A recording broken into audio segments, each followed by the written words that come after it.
come from, Northern California, where the murder rate is high and we creep right on ya. I come from the land of the bad, but we ever get money and we with that gunplay. Rolling around slow, man, smashing down the block, hitting corners everywhere, man, the shit don't stop. As a kid, gang banging on the streets with a banger on my side, where take out winning. What's good with YouTube? You already know, Big Flacco with a convict's perspective, and I'm gonna slide on through with a little bit of energy. Please hit the like, subscribe, comment, and do all those things to help support this channel, and hit the bell notification for future fire content. Now, in today's title, man, as you guys can tell, we're gonna be talking about some of the regimental resources that I ended up having contacts with or straight direct lines to back in the days when I was functioning. See, everybody got to remember it was a crazy period from 2001 to 2007 with Operation Black Widow. You know, some of the people that were expected to come home ended up getting caught up like Skip. And then some of those people that had been out there for a long time that were basically very resourceful for the regiment were no longer functioning. Some of them were not in good standing. Some of them just disappeared. So in the aftermath of Operation Black Widow, I've talked about this several times. There was a few of us that were left after that didn't get indicted. Some of us were still on the FBI's radar, but at the same token, we were still out there doing what we had to do. And we had to reestablish every single resource that we had. So that was a lot of groundwork.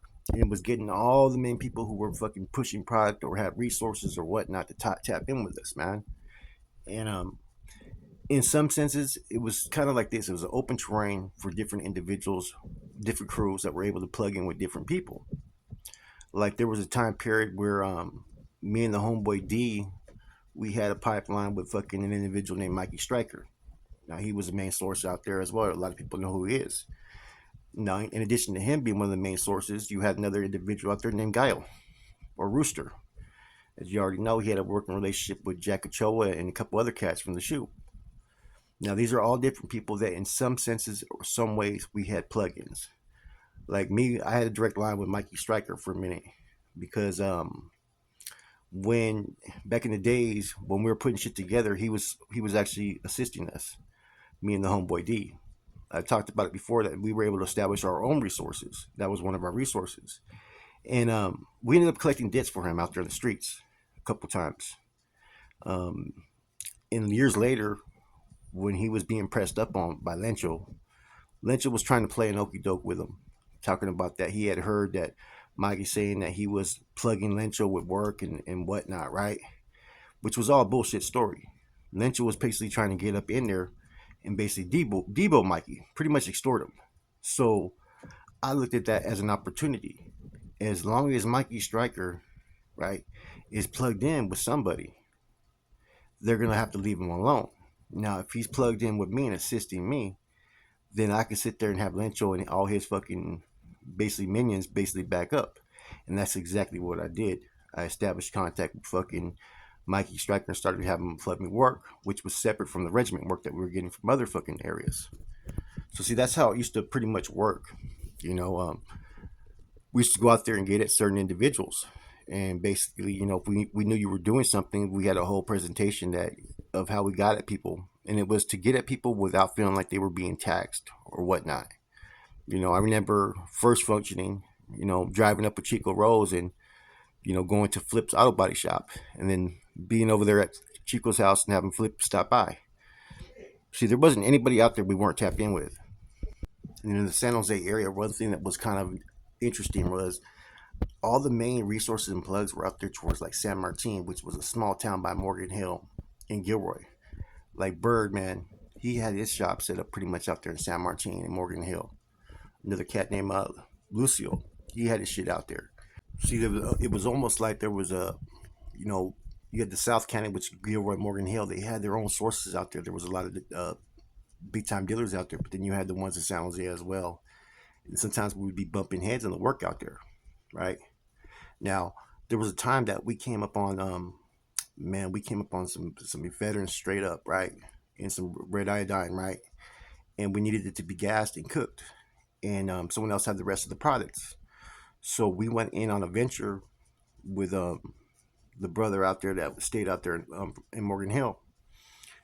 They had a fucking basically a restaurant where we were going to cook the meth at. Now, the stuff that was obtained basically fucking by D. At that time, D had fucking came up on all kinds of shit because D did an okey doke out there in the streets when he took about 12 pounds of fucking Yeska, and he got them from fucking Gato the rapper, and then he turned around and started using the money to invest, and that's how we built our fucking. That's how we were able to build what we had going on in San Jose at that time.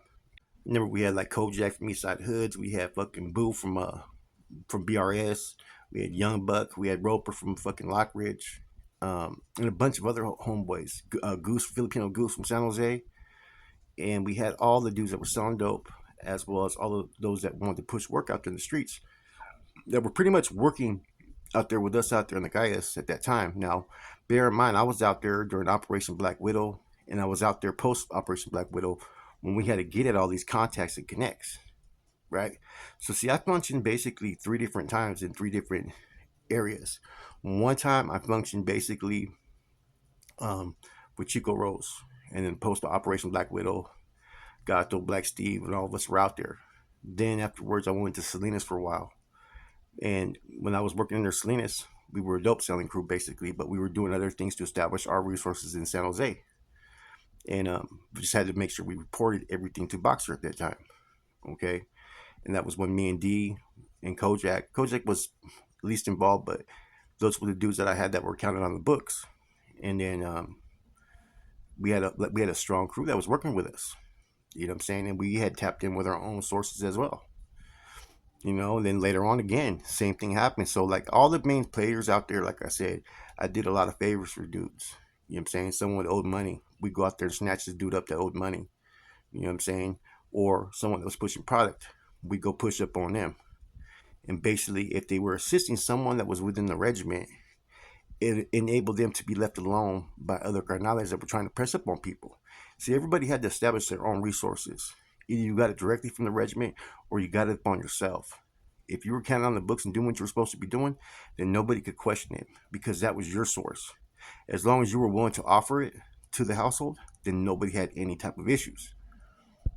There was times I would go out there and do debt collecting too. I remember collecting a $10,000 debt from some cat named Daniel Bowie, who was an Asian cat that owed 10,000, and so I made him sign over his expedition. Showed up to his house. Didn't have to really do too much, but just say if I have to come back tomorrow, basically your whole house is gonna get laid down. And a lot of times people would comply. They wouldn't want those issues. You know what I'm saying? Got the expedition signed over, and then the person who basically gave me this task, he wasn't paying no taxes out in the streets. So basically, he got fucking back taxed for not paying. So basically, fucking, I collected that debt for the regiment at that time. That's how the game was out there. You know what I'm saying? If you're not going to pay the mob and you're going to be doing criminal activities, when we get a chance to capitalize, we're going to capitalize. And that's how it used to be. That was the mindset. That was the type of pressure that was being put up on a lot of us to produce, bring money. And like I said, the ones that had more pull and more acknowledgement out there in the streets were all those that were fucking generating the most money. You know what I'm saying? There's not many people out there that were doing their thing that I was not aware of. Now, if they were already working with somebody, then I didn't touch it. See, my whole focal point was I didn't want to have to ever rely upon the regiment to do anything because I had my own fucking crews going on out there in the streets. So I wanted to establish my own resources. Now, there was times, like I said, we all had working relationships together. There was times I was getting dope from Salinas, you know what I'm saying, from their regiment on the down low, you know. There was times I get some dope from Lencho. Sometimes I got dope from Lencho, you know. It was all working rapport. And see, what you're looking for are those that are producing, those that are productive, those that are generating income, and then you fucking basically give them your sales pitch. Sometimes you do a little favors or you do this and that. You get in their good graces. You show them what you're capable of doing, you know. See, it wasn't just looking for those that had product, but those that could move it. There was a lot of people that I got at, right, that I initially, thought that maybe they would be like some super plug. They were plugged in maybe across the border or whatnot. Yes, they had some plugs, but their plugs were basically no better off than the ones I already had. And I would start to learn that some of them were getting it already directly from me out there.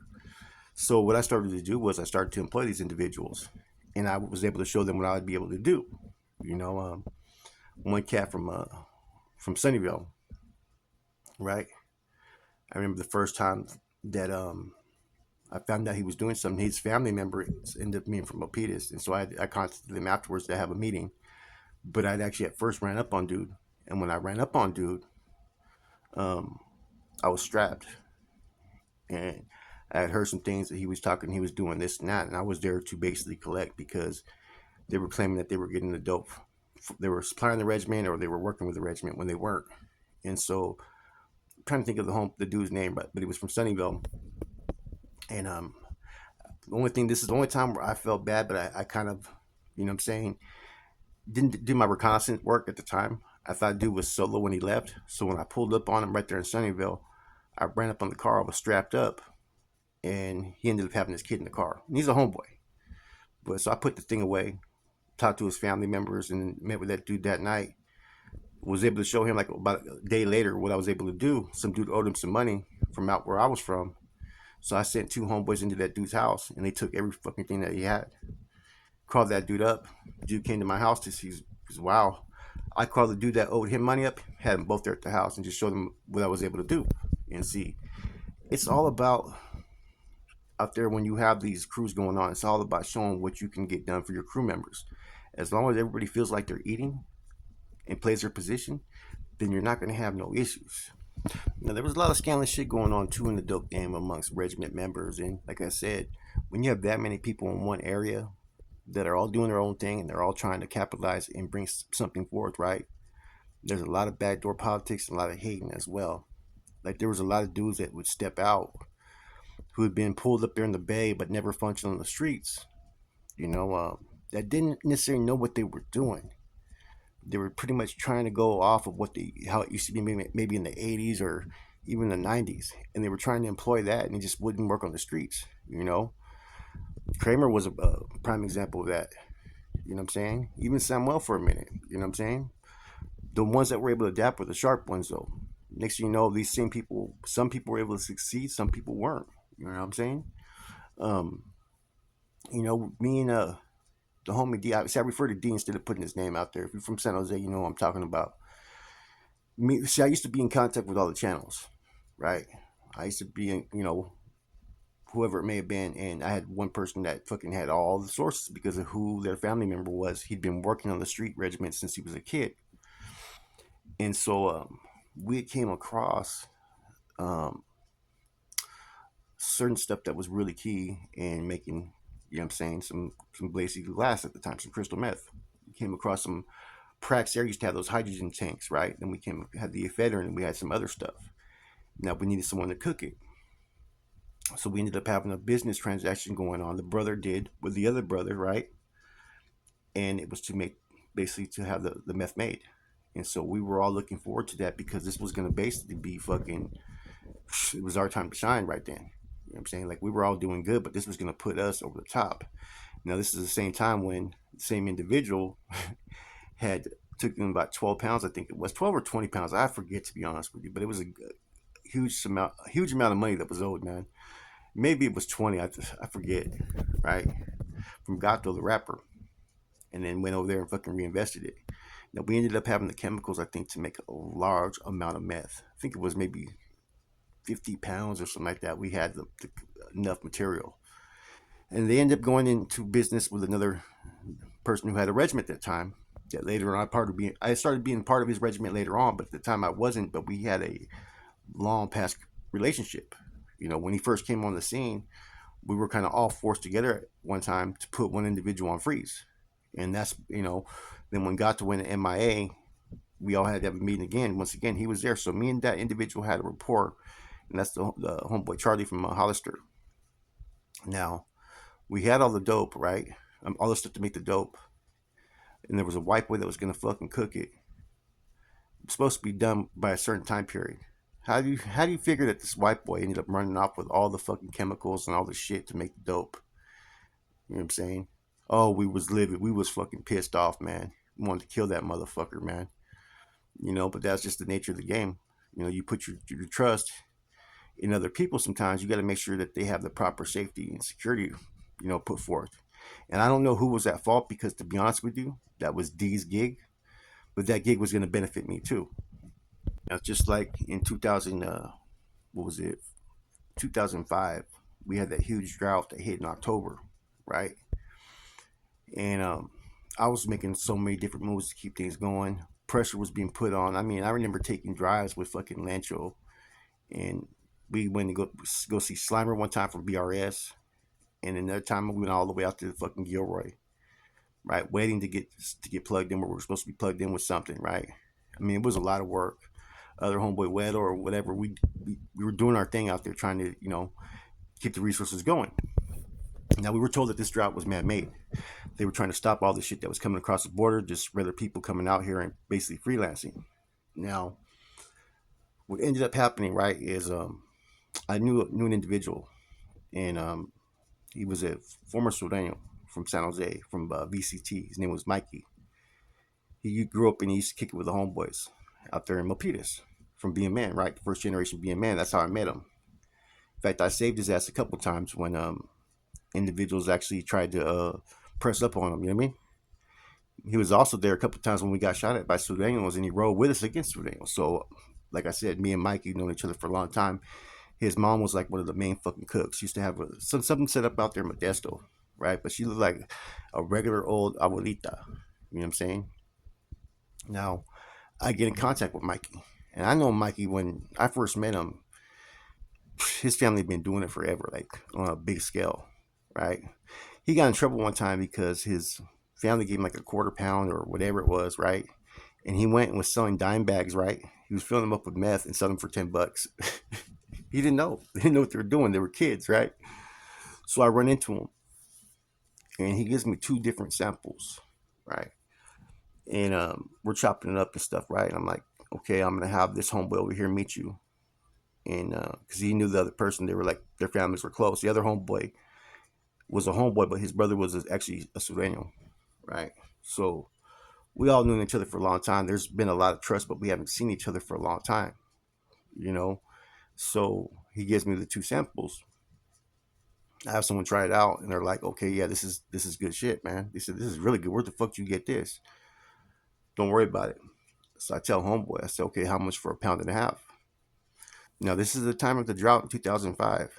He tells me 12 racks. Okay, I got about four of that. I go get the eight of that from two other C's, right? I go do the transaction. I have homeboy go get it, right? We get the product. Now, when I go drop it off, right? I go drop it off to Weddle. And he goes, "Do you need anything right now?" I go, "Nah, I'm good. I'll get something. I'll get my issue later on. I don't want to drive. Everything's pretty hot." He was all right. He goes, "You check it out?" Yeah, nah. So I didn't really check it out. Now, about a day or two later, 2 days later, right? He gives me a call. Now, I had just told him about some individual that was out there in San Jose. I'm trying to think of their name, right? That was out there. They claimed they have product, right? His name was Drew, right? He stayed somewhere off the north side, I think, or I don't know if he's from there, but that's where he was staying. And the homeboy Green Eyes knew him. And he goes, "Hey, the dude's willing to talk to. He got a source on the dope game." I was all right. So I talked to dude. So then I called Weddle up, and he goes, "Okay, yeah, handle that." And a day later, he goes, "Hey, I'm about to meet up with this dude named Drew." He tells me, same dude I was gonna meet up with. Him, I think Samuel and someone else, right? He goes, I go, "I'll catch up to you later on." He goes, "Hey," he goes, "I'm gonna have that product for you too, right?" So this is later on. He tells me he's gonna have that product. Now he's already had a meeting. Now one thing about Weddle is that he used to have ever fucking keep his dope on him. We would pay safe houses and we'd switch them all the time. Me and him a couple times were partners in safe houses, and that way we can go get the dope anytime. And we just go in there with a key, and I tell him how much I took or whatnot, and just make sure I get the money. So he tells me, he goes, "Yeah," and this is a time when there was a major drought at the time, right? He tells me, "Yeah, I need you to pick me up on downtown, like somewhere off of 6th Street, right?" He goes, "I'm gonna have something for you." I'm thinking, damn, he has work on him. So he goes, and when I pick him up, he goes, "Hey man, that shit that you got for us," he goes, "It was all bad, bro." He goes, "Fucking, we tried fixing it and all this shit."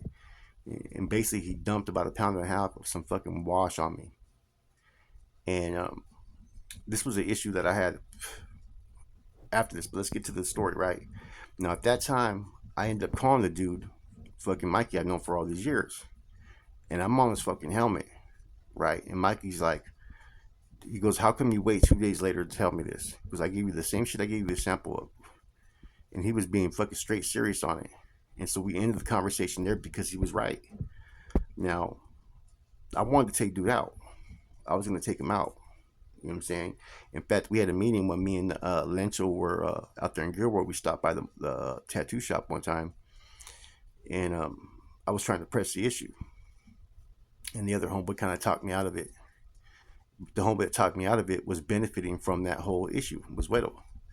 He's like, hey, this happened to Charlie. He took 20 years to get the dude back and this and that. So for some reason, you know, I'm over here like, fuck that. Let's go kill this dude. And they're telling me, nah. Okay. Now, a couple days later, now I couldn't get rid of this work. It was fucking bunk. I had to basically take a $12,000 loss at the time. So I call up the homeboy Green Eye and say, hey, let me meet up with that dude Drew, man. I need to get some work. You know what I mean? He goes, well, I got some.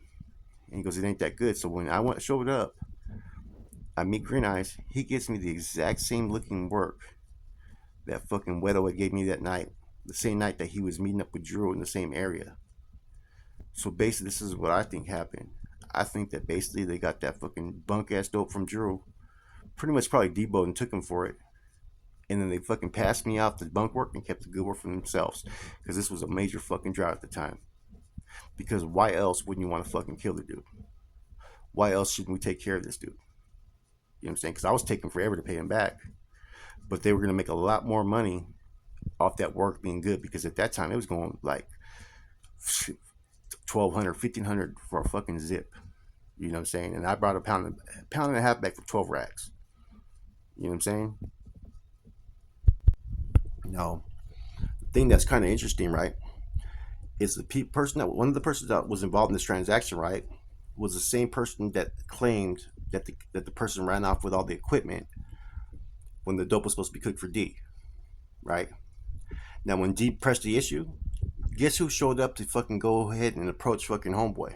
D was Weddle. Same people. Now, during that time era, and D brought this up to me later on. After the alleged claim that this dude ran off with all their fucking equipment to make this dope, right, which would have been fucking lucrative for everybody, all of a sudden, these same people that were allegedly involved all were driving new cars and had money.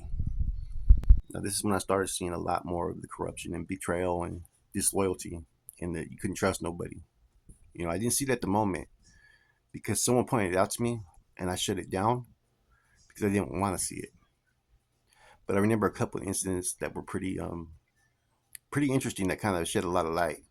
One was the issue with Goose, Jerome, when they wanted to take him out for allegedly kicking it with New Flowers, they said. And that's the one where he was actually kicking back at my house. Well, with my future old lady, I ended up getting with the chick about a month later at her house because she had a roommate, and that roommate that lived there was friends with Goose.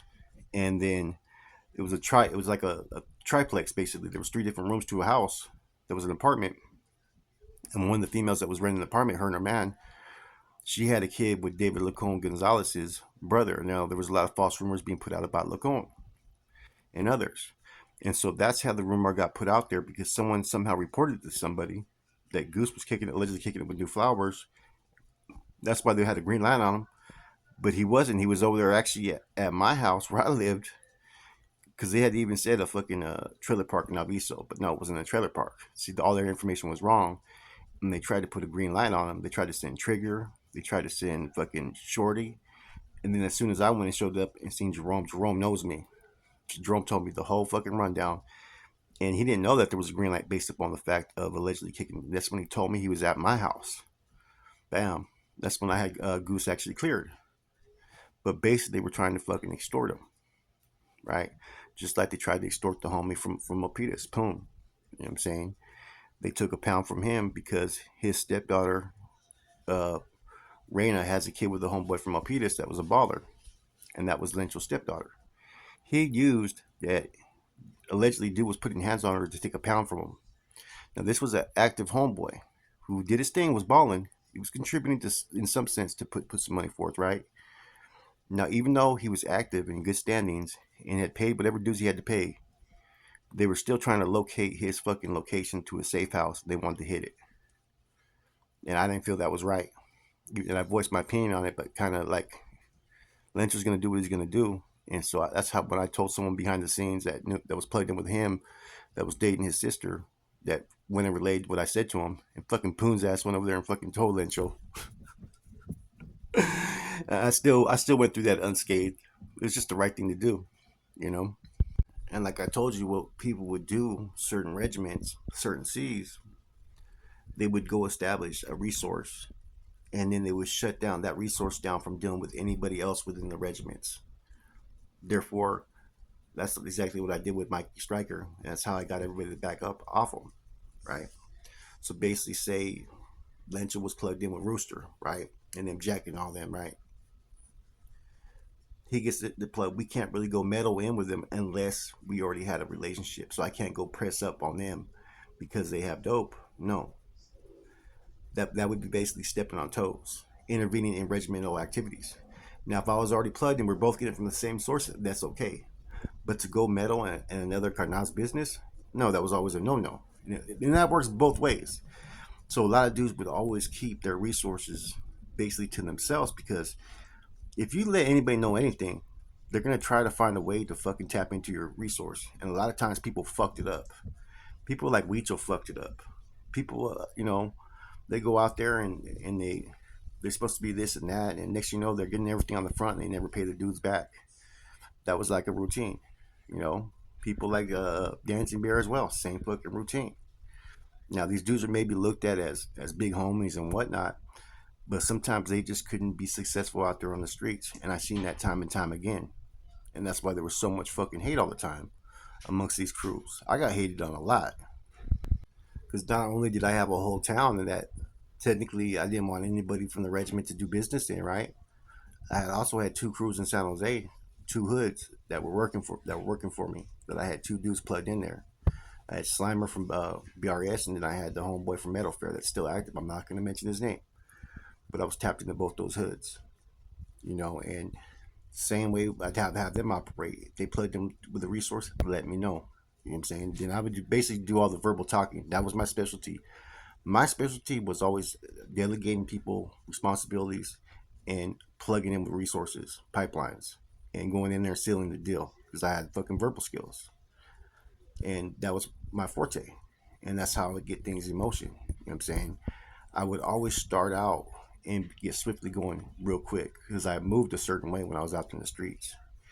And it's because I learned from those that had a good program. I emulated a lot of things that they did, but tweak things that I thought I could do better and that be more successful. If you were relying on just the regiment to supply you with the fucking materials or the product or what it is, and you can't do it yourself, then you were never going to be fucking looked at for leadership position, status, or responsibilities, because you got to be able to take the initiative and establish things for yourself first and foremost. Because at the end of the day, the way you're supposed to operate is within your own small crew.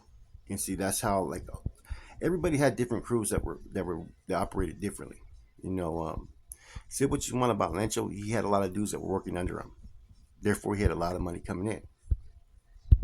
You see him when like people like Huicho or say Lancho or Sammy, when those dudes got out, I didn't mind it as much as long as they didn't fucking meddle in my affairs, because a lot of those dudes had egos and therefore they wanted the attention. So therefore their names would be the first one out there on the streets. And I had a good reputation out there. I remember the first time I met Rule, right, who I just heard got locked up again after being down almost 20 years, right? I met Rule, we were in San Quentin, and he was below me. And on the third tier, I think I was on the fourth. And he goes, "Oh, yeah, I heard about you, woo, woo." And so when he first goes out to the yard and sees the way I look, he was shocked because I didn't look like what he thought I was going to look like. And I was basically running San Quentin at that time, right? So he had this whole different image of what to expect me to look like, and I always thought that was kind of funny how there'd be people who would claim to know me but never really met me. I even had a dude right there in DVI in the hole that was from Milpitas that came through, and you get greeted on the yard right there in the spot, like, basic 5 questions, right? And then I asked him, I said, hey, you know Flacco? And he said, yeah. Motherfucker, I'm right here. I don't know you. Swear to God, man. So, like I said, though, when those dudes would come out and some of the people that they kind of interacted with, I didn't mind it because it put more security upon me. Because a lot of times I wasn't always meeting with these dudes. Anybody that knows me on the streets knows when it was major meetings, I would tap in. You know what I'm saying? But that I pretty much ran my own crew, my own activities when I was out there. Only thing I did was fucking send the money where it needed to go when it had to go. Now, the ones that I think that were the most productive out of all my time out there was probably like Charlie Campa and like Weddle, because they'd been out there for a long time. You know, when Boxer was out there, he fucking blew it fast, like real quick. And that was way bigger than anything that he ever did in Salinas. He was doing it big. Didn't last that long because of all the heat it brought, you know. And I think the way Charlie and them used to do was kind of at a decent pace. It wasn't no fucking let's rush it. The race was long, you know, and that's why he was out there for about 8 or 9 years until he got hemmed up. But, you know, a lot of the money that our crew was generating, a lot of it was being invested into adjustable bonds at that time. And then the silent partners and a couple businesses. In fact, I had a meeting on the phone. Like I said, there was different ways things were happening back then. People established themselves in different ways, man. But the truth of it is this. How could you call each other brothers and carnals when you can't even trust each other, man? Most of the time, you know, brothers fight and they do all that, right? But brothers never do anything that's too cutthroat or scandalous, or at least for the most part. You know what I'm saying? But the way that the game was, man, it was all about self-serving, individualism, thinking about yourself. And with that comes a whole lot of disarray, and it pushes people away from the whole goal. Like I said, though, resources were always there. You know, there was different other ways, things that of which we're establishing. Like there was ways to where you just manipulate to get in somewhere. Like sometimes just to get a little extra money, if someone made an improper statement, but there was no really direct line of proof of them telling, oh man, they were going to get fined.